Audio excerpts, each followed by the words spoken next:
Gorsia education YouTube channel पर सभी का हार्दिक स्वागत। विद्यार्थियों, आज अपन अध्ययन करेंगे कक्षा 12 की हिंदी अनिवार्य की पुस्तक सर्जन का पाठ है भय नामक निबंध, जिसके लेखक हैं आचार्य रामचंद्र शुक्ल। तो इस पाठ को पहले अच्छी तरह से अध्ययन कर चुके हैं, जिसका वीडियो इस चैनल पर आप देख सकते हैं। अब अध्ययन करेंगे भय नामक निबंध के महत्वपूर्ण प्रश्नोत्तर के बारे में। पहला प्रश्न है, दुख या आपत्ति का पूर्ण निश्चय न होने पर कौन सा मनोभाव उत्पन्न होता है? भय, क्रोध, लज्जा, आशंका। दुख या आपत्ति का पूर्ण निश्चय न होने पर भय नामक मनोभाव उत्पन्न होता है। कल तुम्हारे हाथ पांव टूट जाएंगे, ऐसा वाक्य सुनकर क्या अनुभूत होता है? क्रोध, निराशा, भय, उत्साह। इससे भय होगा।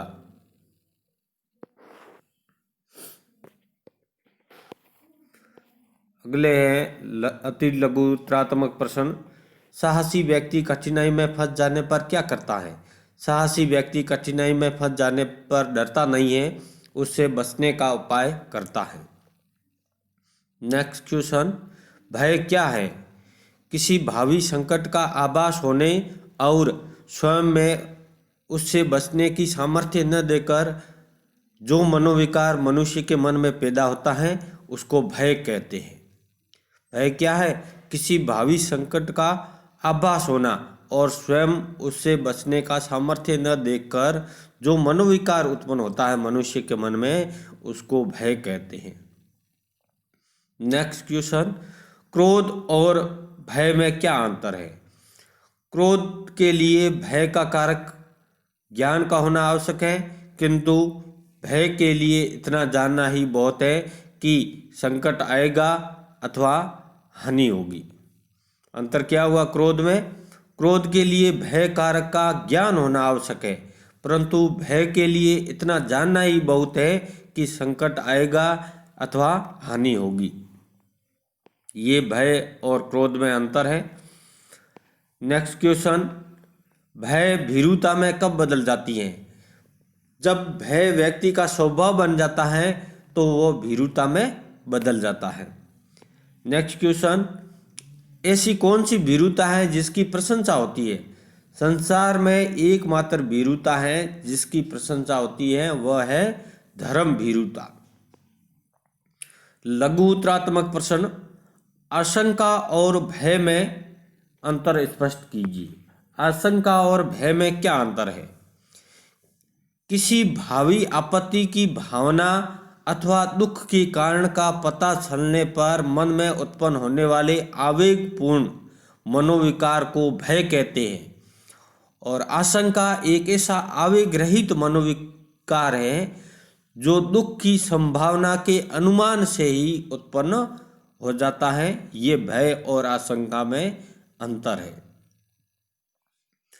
व्यापारी द्वारा नया व्यापार शुरू न करने, पंडित द्वारा शास्त्रार्थ में भाग न लेने का मूल कारण क्या हो सकता है? उत्तर होगा, व्यापारी किसी हानि के भय से किसी नए व्यापार में हाथ नहीं डालता है, तथा पंडित पराजित होने और मान हानि होने के भय से शास्त्रार्थ से दूर भागता है। दोनों के मूल में भीरुता की भावना रहती है। भय की अधिकता किसमें रहती है? नेक्स्ट क्वेश्चन है, भय की अधिकता किसमें रहती है? भय की अधिकता असभ्य तथा जंगली लोगों में अधिक होती है। भय के कारण वे सम्मान करते हैं, उनके देवी देवता भय के प्रभाव से ही कल्पित होते हैं, जिससे वे डरते हैं, उसकी पूजा करते हैं। किसी आपत्ति या संकट के भय से बचने के लिए ही वे देवी देवताओं की पूजा करते हैं। नेक्स्ट क्वेश्चन, सभ्य और असभ्य प्राणियों के भय में क्या अंतर है? उत्तर होगा, असभ्य प्राणियों में भूत प्रेत पशु आदि का भय अधिक होता है। उनको किसी व्यक्ति द्वारा अपनी संपत्ति जबरदस्ती छीने जाने का भय रहता है। सभ्य प्राणियों का भय कुछ इस प्रकार का होता है। उनको भय रहता है कि कोई चालाक आदमी नकली दस्तावेज, कानूनी बहस तथा झूठे गवाहों को अदालत में पेश करके उनको धन संपत्ति से वंचित न कर दे। ये सभ्य और असभ्य प्राणियों के भय का अंतर है। निम्नात्मक प्रश्न आता है, दुख की छाया को हटाने के लिए व्यक्ति किन बलों का उपयोग करता है और कैसे? उत्तर होगा, प्रत्येक प्राणी होश संभालते ही अपने चारों ओर दुखपूर्ण संसार रच लेता है। इनको क्रमशः अपने ज्ञान बल से तथा कुछ बाहुबल से सुखमय बनाता है। क्लेश और बाधा को वह जीवन का सामान्य हिस्सा तथा सुख को उसका अपवाद समझता है। धीरे धीरे मनुष्य की आयु बढ़ती है और उसके ज्ञान तथा शारीरिक शक्ति की वृद्धि होती है। उनके परिचय क्षेत्र का विस्तार होता है तथा उसके ज्ञान की भी वृद्धि होती है।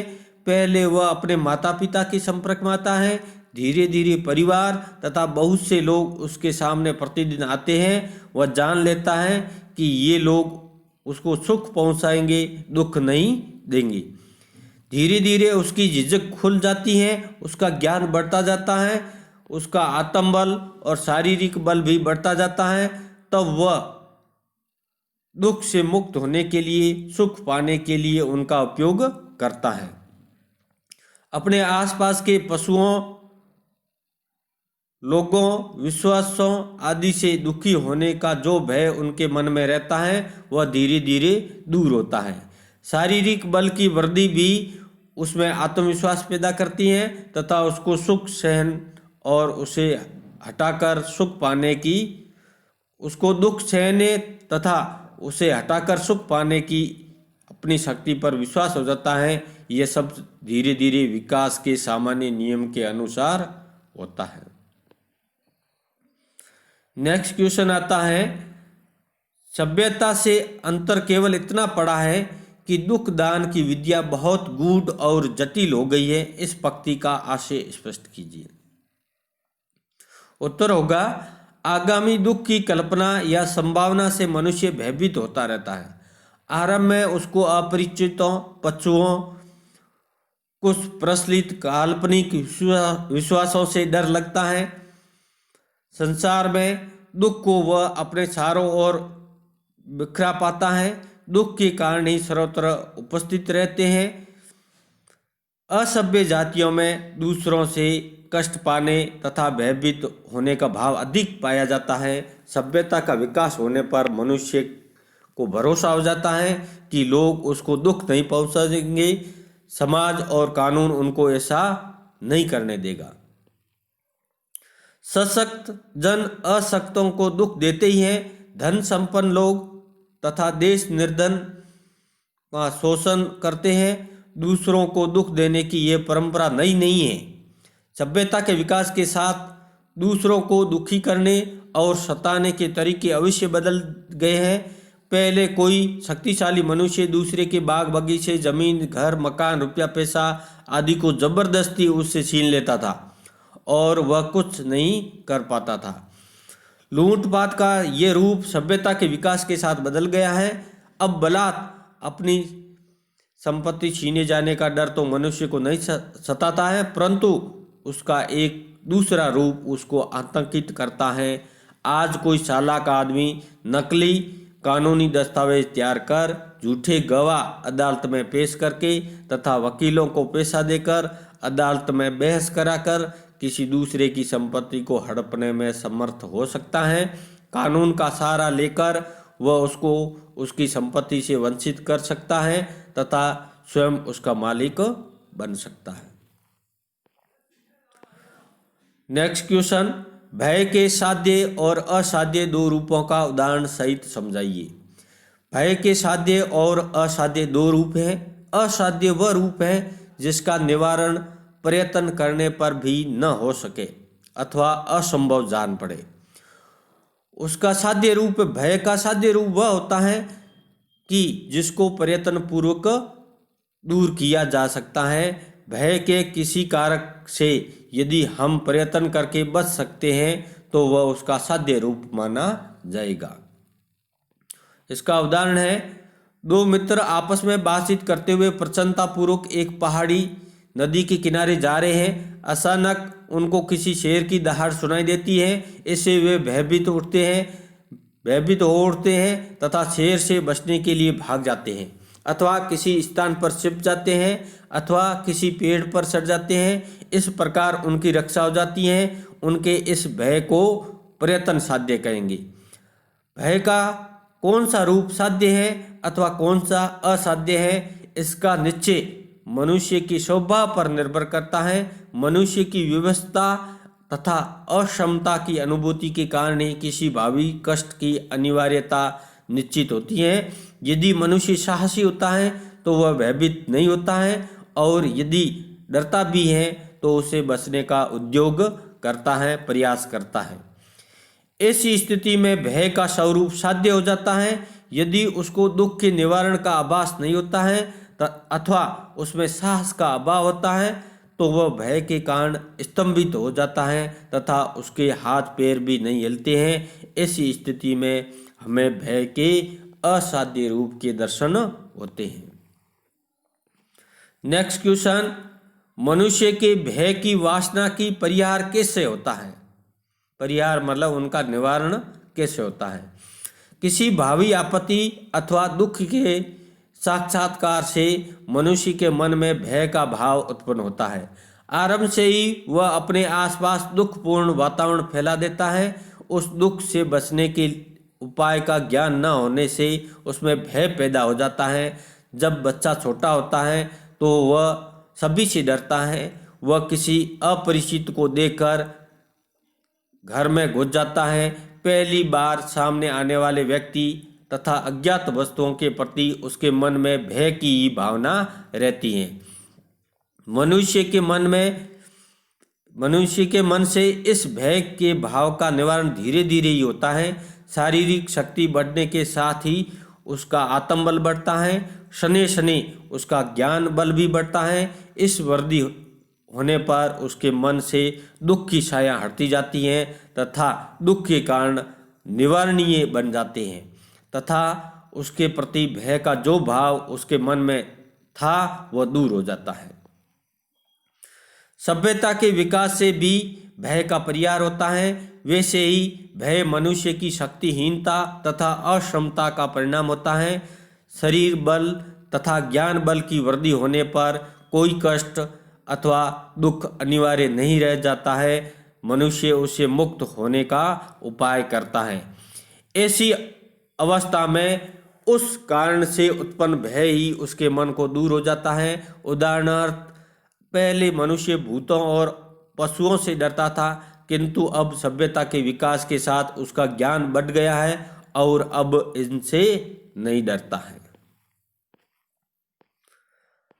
अगला प्रश्न है, निर्भयता के लिए शुक्ल जी ने क्या उपाय बताए हैं? आचार्य रामचंद्र शुक्ल जी ने निर्भय बनने के लिए क्या उपाय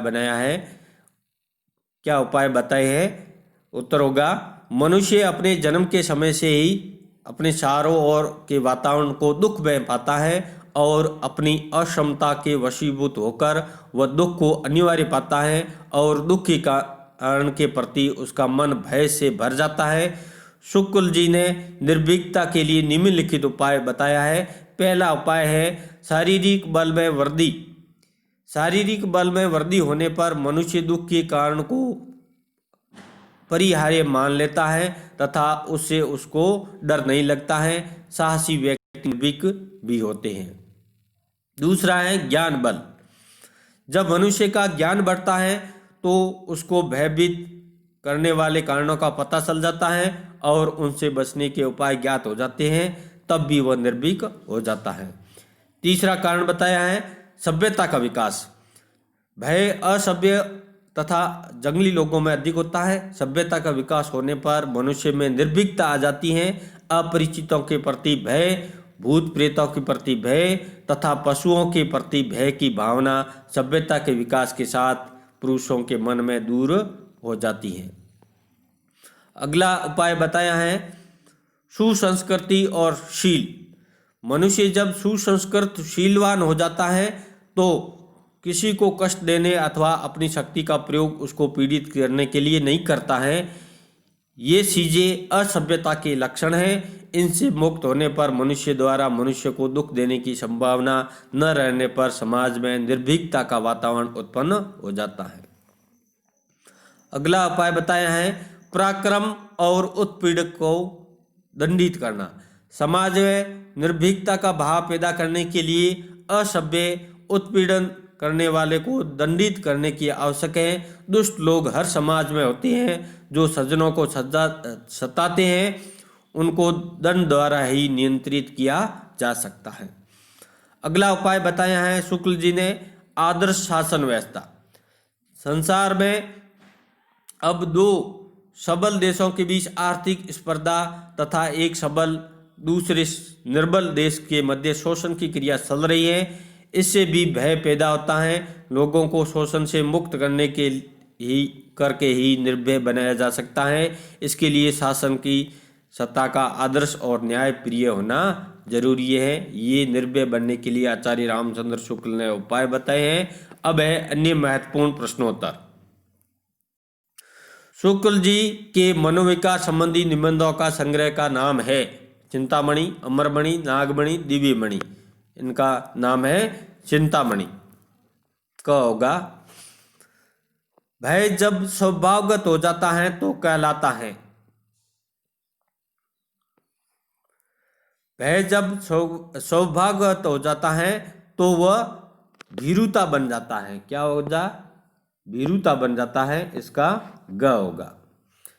स्त्रियों की भीरुता उनके किस गुण के कारण, किस गुण के समान रसिकों को आनंदित करता है?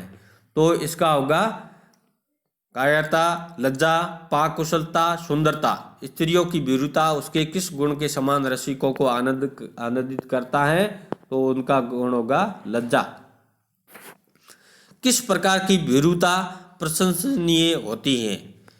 शिक्षक भीरुता, पत्नी भीरुता, वृद्धजन भीरुता, धर्म भीरुता। इसका होगा धर्म भीरुता संसार की एकमात्र ऐसी भीरुता है जिसकी प्रशंसा होती है। सुखी और आतंक मुक्त होने का अधिकारी है प्रत्येक पुरुष, प्रत्येक बच्चा, प्रत्येक स्त्री, प्रत्येक प्राणी। प्रत्येक प्राणी उत्तर होगा इसका।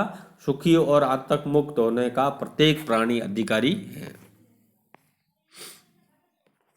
अगला अन्य महत्वपूर्ण प्रश्नों में अति लघु उत्तरात्मक प्रश्न है मनुष्य को क्रोध कब आता है? दुख का कारण का स्वरूप बोध होने पर मनुष्य को क्रोध आता है। दुख देने वाला का क्रोध का लक्ष्य होता है। अगला प्रश्न है भय मनुष्य के मन में कब उत्पन्न होता है? किसी भावी दुख का कारण पता चलने पर भय उत्पन्न होता है। पुरुषों में भीरुता का होना कैसा समझा जाता है? पुरुषों में भीरुता का होना निंदनीय समझा जाता है। शत्रु का सामना न करके वहां से भाग जाना क्या प्रकट करता है? शत्रु का सामना न करके वहां से भाग जाना सिद्ध करता है कि भागने वाले में शारीरिक दुख को सहन करने की क्षमता नहीं है। ऐसा जान पड़ता है कि पुराने जमाने से पुरुषों ने न डरने का ठेका ले रखा है। इस वाक्य में किस शैली का प्रयोग हुआ है? तो वाक्य में लेखक ने हास्य व्यंग्य शैली का प्रयोग किया है। शास्त्रार्थ से बचने का प्रयास करने वाले पंडित के बारे में क्या पता चलता है? कोई पंडित शास्त्रार्थ से बचता है तो पता चलता है कि उसमें शास्त्रार्थ में पराजित होने का मान हानि सहने की क्षमता नहीं है तथा अपनी विद्या बुद्धि पर विश्वास भी नहीं है।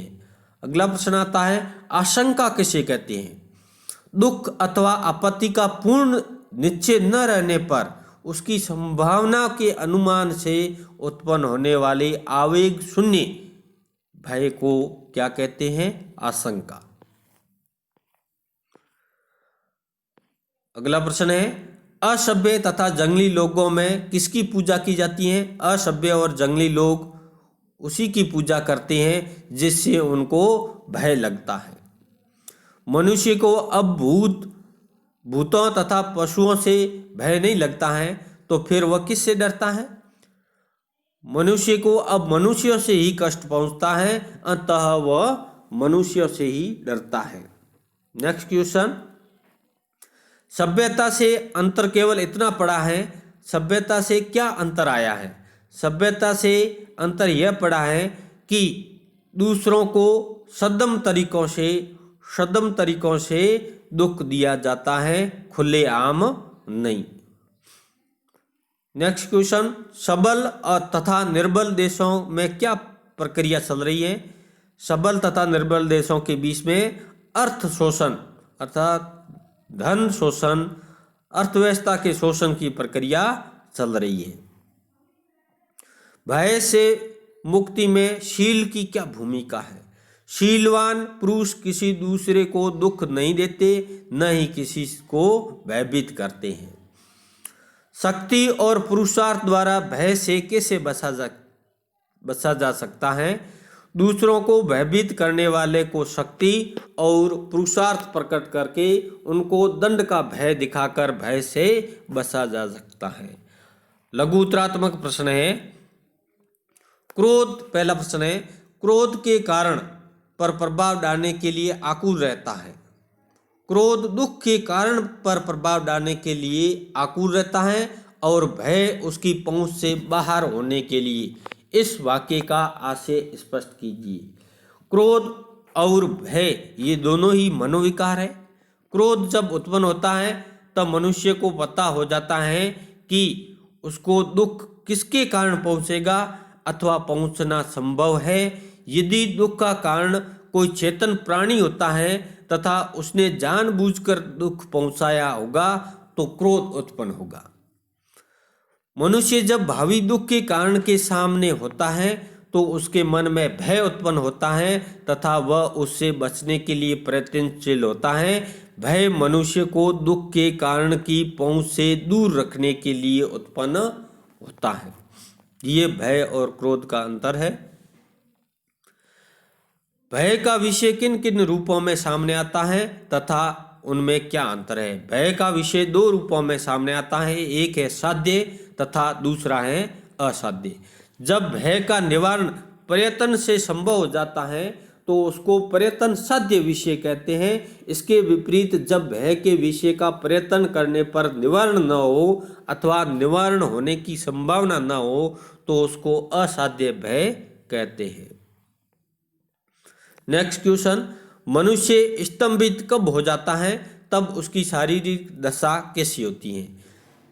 जब मनुष्य को किसी भावी दुख की अनिवार्यता का निश्चय हो जाता है तब वह जानता है कि प्रयत्न करके भी उसे बच नहीं सकता है। तब अपनी अक्षमता और व्यवस्था को अनुभव कर वह स्तंभित हो जाता है। उस दशा में उसके शारीरिक अंग काम करते हैं और वह कोई निर्णय लेने में असमर्थ हो जाता है। तो एक बार फिर रिक्वेस्ट करता हूं, जिन साथियों ने चैनल को सब्सक्राइब नहीं किया है सब्सक्राइब कर ले। बहुत ही महत्वपूर्ण प्रश्नों का वीडियो बना रहा हूं, जिसको आप देखेंगे तो निश्चित रूप से आपको आनंद आएगा और अच्छी तरह से समझ में भी आ जाएगा पाठ के प्रश्नोत्तर। और बेल आइकन को प्रेस कर दे ताकि नया आने वाला नोटिफिकेशन भी आपको मिल सके। नेक्स्ट क्वेश्चन है, कायरता किसको कहते हैं? लोगों का इसके संबंध में क्या विचार है? भय का भाव भीरुता है, इसको कायरता भी कहते हैं। डरना जब मनुष्य के स्वभाव का अंग बन जाता है अथवा डरपोकपन उसकी आदत बन जाती है तो इसको भीरुता कहते हैं। पुरुषों की भीरुता अथवा कायरता की लोग निंदा करते हैं, किंतु स्त्रियों की भीरुता रसिक पुरुषों का मनोरंजन करती है। धर्म से डरना धर्म भीरुता कहलाता है, इसको प्रशंसनीय माना जाता है।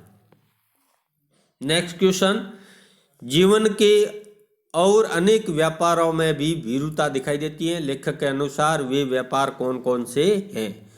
शुक्ल जी का कहना है कि जीवन के और अनेक व्यापारों में भीरुता दिखाई देती है। धन की हानि होने के भय से बहुत से व्यापारी किसी विशेष व्यापार में हाथ नहीं डालते हैं। हारने या अपमानित होने के भय से अनेक पंडित शास्त्रार्थ से बचने का प्रयास करते हैं। इसमें व्यापारी को अपनी क्षमता तथा व्यापार कौशल पर विश्वास नहीं रहता है। इसी प्रकार पंडित को भी अपनी विद्या बुद्धि पर भरोसा नहीं रहता है। नेक्स्ट क्वेश्चन, स्त्रियों की भीरुता तो उनकी लज्जा के समान ही रसिकों के मनोरंजन की वस्तु रही है। इस कथन पर आधुनिक महिलाओं के संदर्भ में अपने विचार व्यक्त कीजिए।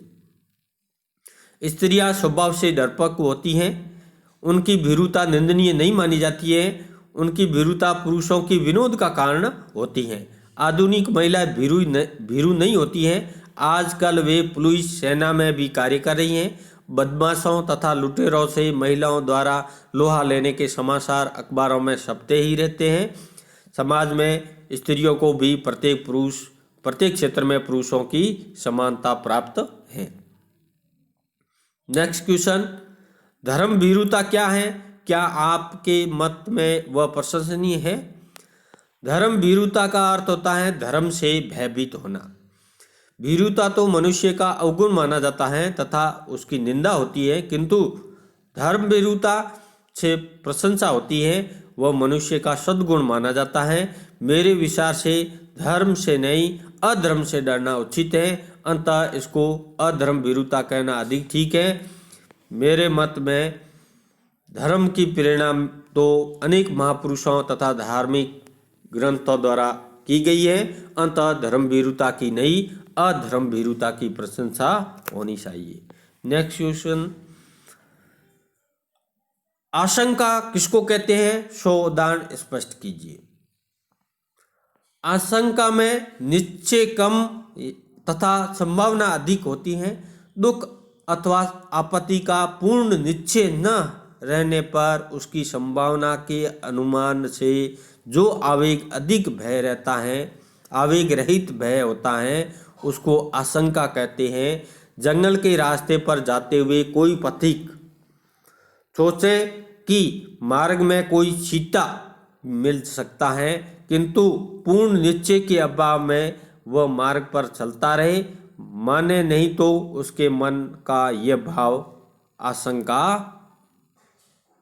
कहा जाएगा। नेक्स्ट क्वेश्चन, जंगली मनुष्यों में परिचय का विस्तार बहुत होता है, इसका क्या तात्पर्य है तथा इसका क्या परिणाम होता है? जंगली मनुष्य में परिचय का विस्तार बहुत थोड़ा होता है। इसका अर्थ यह होता है वे केवल अपने कबीले और आसपास के लोगों को ही जानते हैं, दूर रहने वाले मनुष्य को वे नहीं जानते हैं। इसका परिणाम यह होता है कि अपरिचित लोगों से उनसे भयभीत होने की भावना होती है। किसी अपरिचित के मिलने पर भागकर उस समय या सदा के लिए अपनी रक्षा कर लेते हैं। अगला प्रश्न है, भय किन किन में अधिक पाया जाता है? भय बच्चों में अधिक पाया जाता है। किसी अपरिचित को देखकर वे तुरंत घर में घुस जाते हैं। पशुओं में भी भय बहुत पाया जाता है। इसके अतिरिक्त असभ्य और जंगली लोगों में भय का प्रभाव अधिक होता है। नेक्स्ट क्वेश्चन, परिचित व्यक्तियों के प्रति मनुष्य की धारणा कैसी होती है?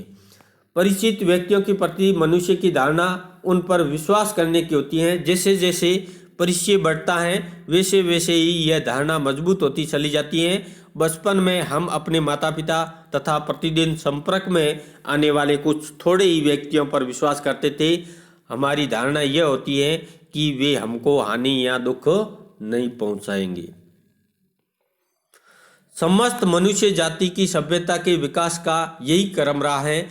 भय के संदर्भ में शुक्ल जी ने के इस कथन को स्पष्ट कीजिए।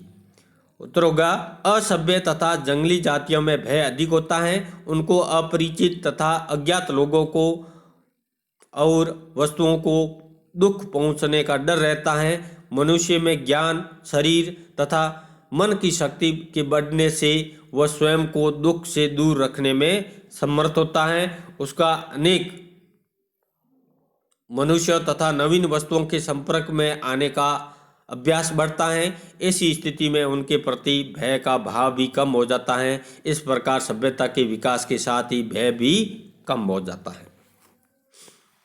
नेक्स्ट क्वेश्चन,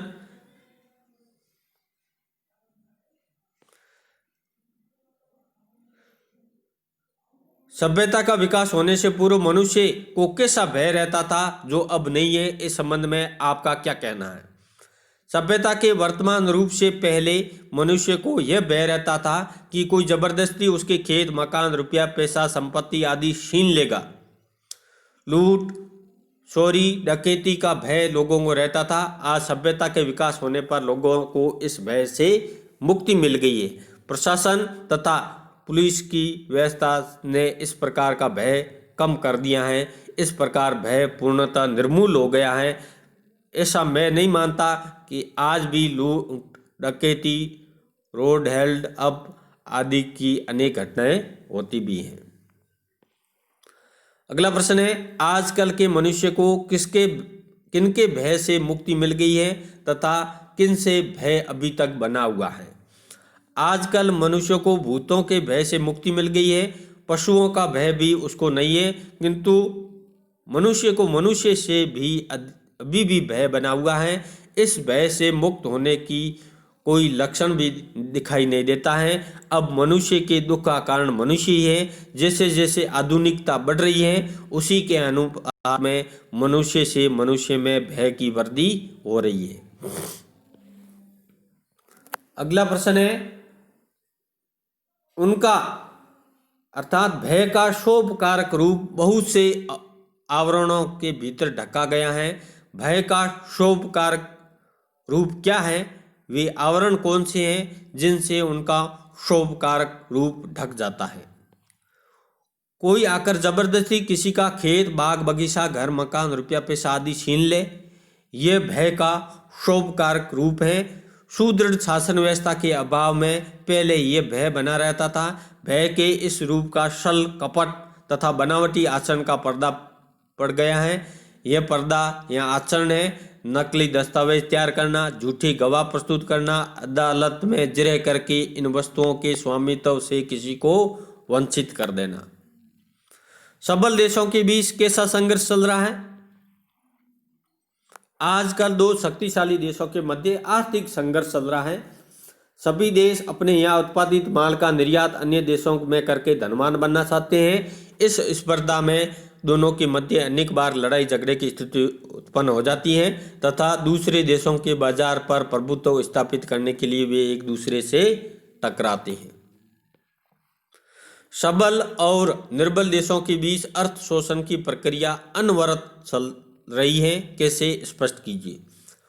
शक्तिशाली देश निर्बल देशों के बाजार पर एकाधिकार चाहते हैं। वे उस देश में अपना उत्पादित सामान निर्यात करते हैं और अपनी शर्तों पर उसके साथ व्यापार करते हैं। उससे कच्चा माल सस्ता और श्रम खरीदते हैं तथा अपनी महंगी उत्पाद उसको बेचते हैं। इस तरह शक्तिशाली देश निर्बल देशों का आर्थिक शोषण करते हैं। यह प्रक्रिया निरंतर बिना रुके चल रही है।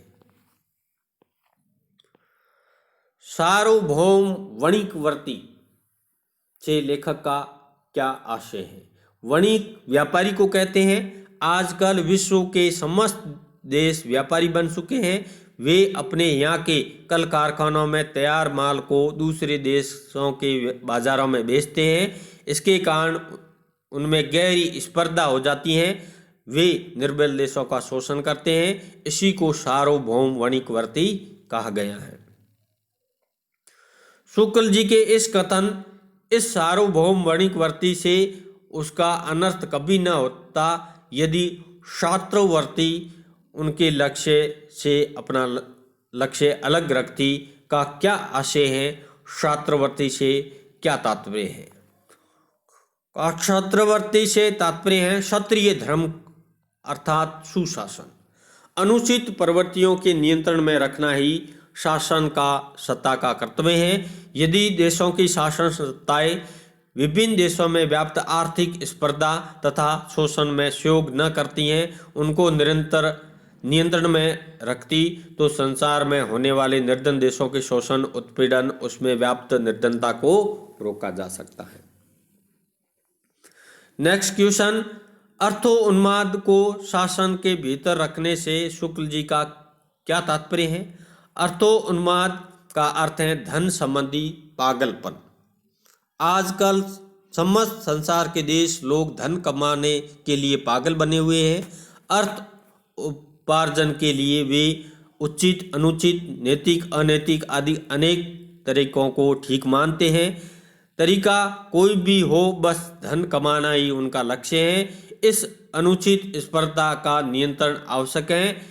इसको नियंत्रण में रखने से ही संसार को अनाचार और अनावश्यक संघर्ष से बचाया जा सकता है। नेक्स्ट क्वेश्चन है, संसार में प्रत्येक प्राणी को क्या अधिकार है? संसार में प्रत्येक प्राणी को अधिकार है कि वह सुखी रहे, उसको भय न हो कि कोई उसके सुख में बाधा डालेगा। इस प्रकार निर्भय रहकर ही मनुष्य सुखी रह सकता है। यदि उसको भय रहेगा कि कोई उसको दुखी कर सकता है तो वह सुखी रहने की बात सोच भी नहीं सकता है। नेक्स्ट क्वेश्चन है, सुखी रहने तथा मुक्तांतक होने का से क्या संबंध है? क्या आपकी दृष्टि से आतंकित होकर भी मनुष्य सुखी रह सकता है? हमारी दृष्टि में आतंकित होकर कोई मनुष्य सुखी नहीं रह सकता है। सुखी रहने के लिए उसका मुक्तांतक अर्थात आतंक से मुक्त होना जरूरी है।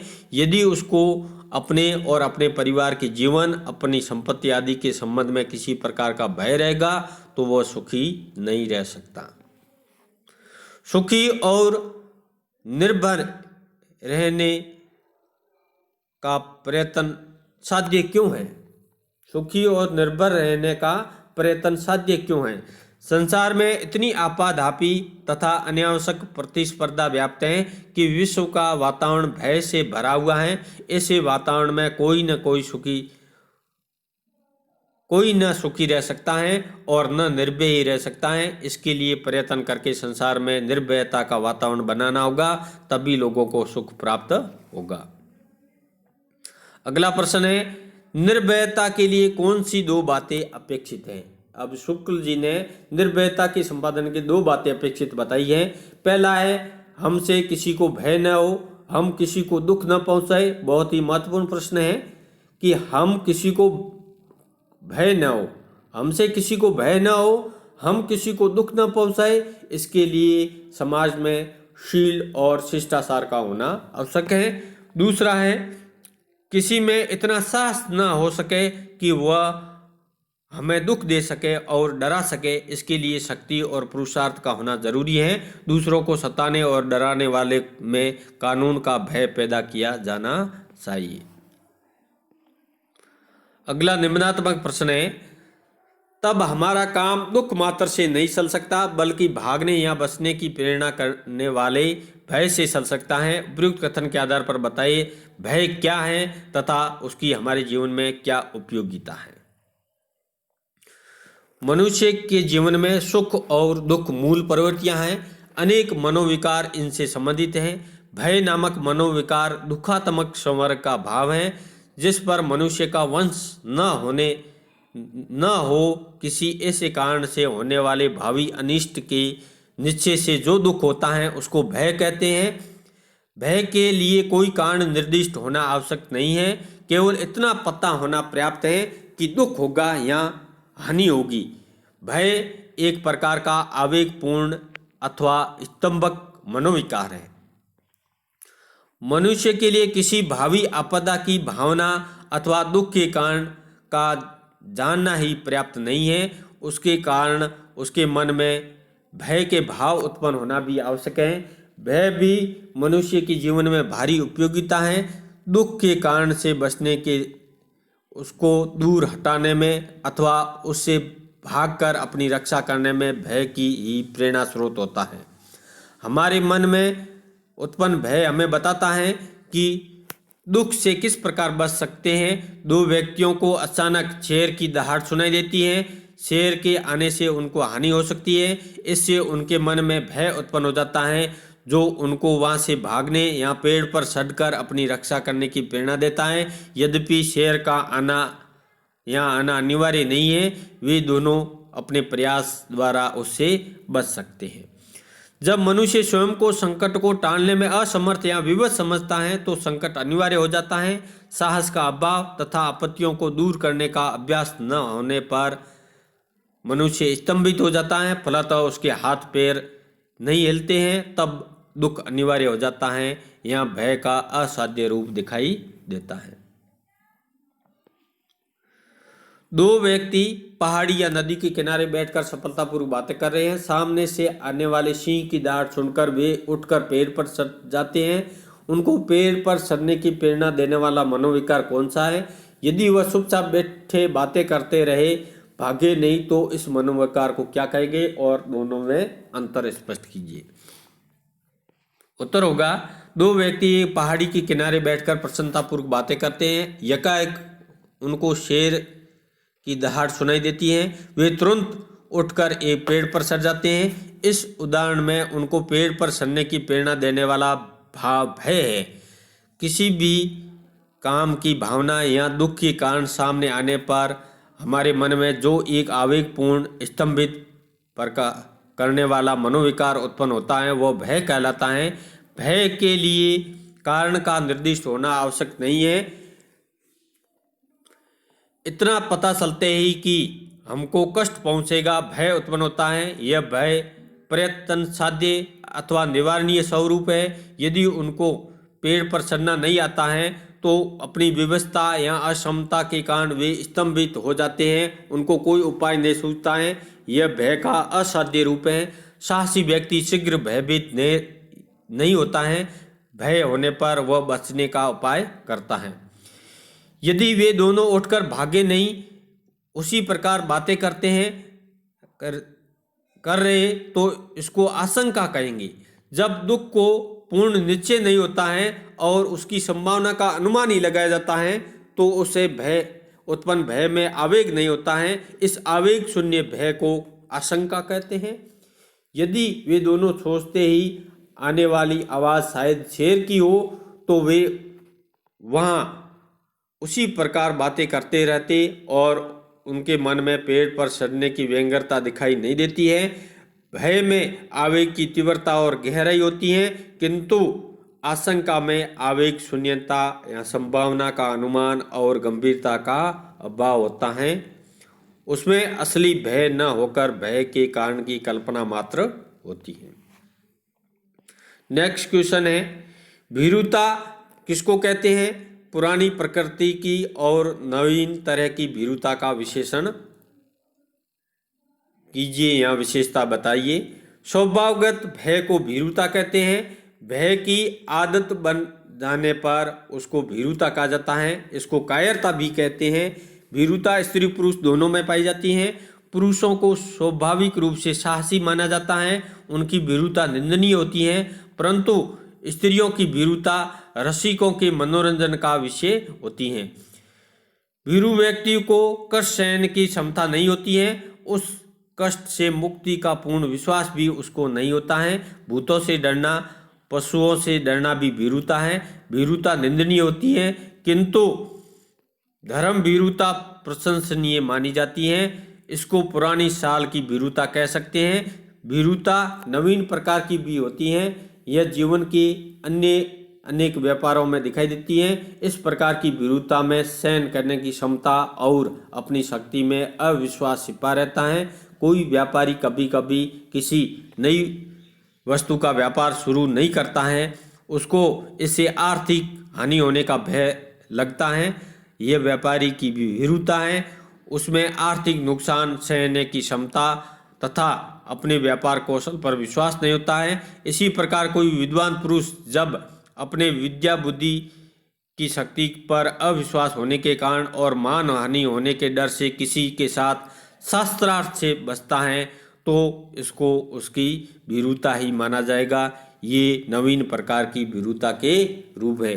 तो विद्यार्थियों, भय नामक निबंध आचार्य रामचंद्र शुक्ल की प्रश्नोत्तर संबंधी ये वीडियो आपको कैसा लगा कमेंट्स बॉक्स में कमेंट्स करें। यूट्यूब चैनल को सब्सक्राइब करें और अधिक से अधिक शेयर करें। धन्यवाद।